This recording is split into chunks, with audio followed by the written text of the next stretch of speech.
اعوذ باللہ من الشیطان الرجیم بسم اللہ الرحمن الرحیم السلام علیکم رحمۃ اللہ وبرکاتہ و مغفرۃ۔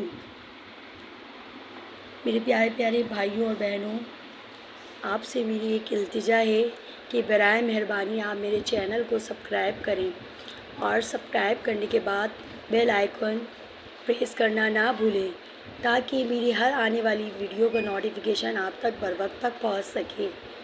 شکریہ۔ آج میرے بیان کا موضوع ہے احسان کا بدلہ احسان۔ ایک نوجوان نے کسی مشکل وقت میں ایک بوڑھے کی مدد کی تھی۔ گردش زمانہ سے یہ نوجوان کسی سنگین جرم میں گرفتار ہو گیا اور اسے قتل کی سزا دی گئی۔ سپاہی اس کو لے کر مقتول کی طرف روانہ ہوئے تو تماشا دیکھنے کے لیے سارا شہر امٹ پڑا۔ ان میں وہ بوڑھا بھی تھا۔ اپنے محسن نوجوان کو اس حالت میں دیکھ کر اس کا دل زخمی ہو گیا اور وہ زور زور سے دعائی دینے لگا کہ اے لوگو، ہمارا نیک دل بادشاہ فوت ہو گیا۔ افسوس صدا افسوس کہ آج دنیا تاریک ہو گئی۔ سپاہی اور دوسرے لوگ یہ بری خبر سن کر غمزدہ اور پریشان ہو گئے اور اس نوجوان کو وہیں چھوڑ کر شاہی محل کی طرف بھاگے۔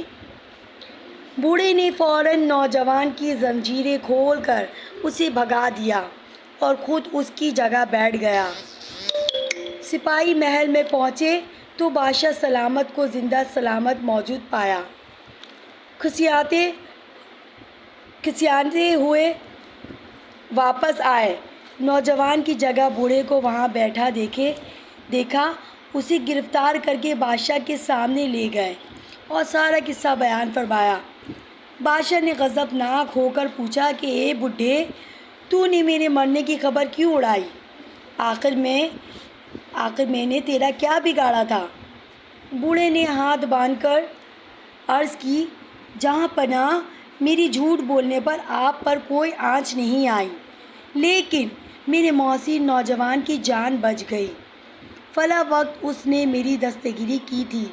آج اس کو مصیبت میں گرفتار دیکھا تو انسانیت اور جوان مردی نے تقاضا کیا کہ اس کی مدد کروں، اس لیے میں نے یہ حیلہ اختیار کیا۔ بادشاہ یہ قصہ سن کر ایسا خوش ہوا کہ نہ صرف بوڑھے کو انعام و اکرام دے کر رہا کر دیا، نوجوان قید سے نکل کر ادھر ادھر جان چھپاتا پھرتا تھا۔ کسی نے اس کو معافی کی خوشخبری سنائی اور پوچھا کہ تیری جان کیسے بچ گئی؟ اس نے جواب دیا کہ ایک حقیر رقم میرے کام آ گئی جو میں نے اس سائل کو ضرورت کے وقت دی تھی۔ بعض اوقات ایک جو سخت مصیبت کو ٹال دیتا ہے۔ تو نے نہیں دیکھا کہ معمولی لاٹھی نے اوج کو مار ڈالا؟ آخر محمد صلی اللہ تعالیٰ علیہ وسلم کی سچی حدیث بھی تو ہے کہ عطا اور بھلائی بلا کو دفع کرنے والی ہے۔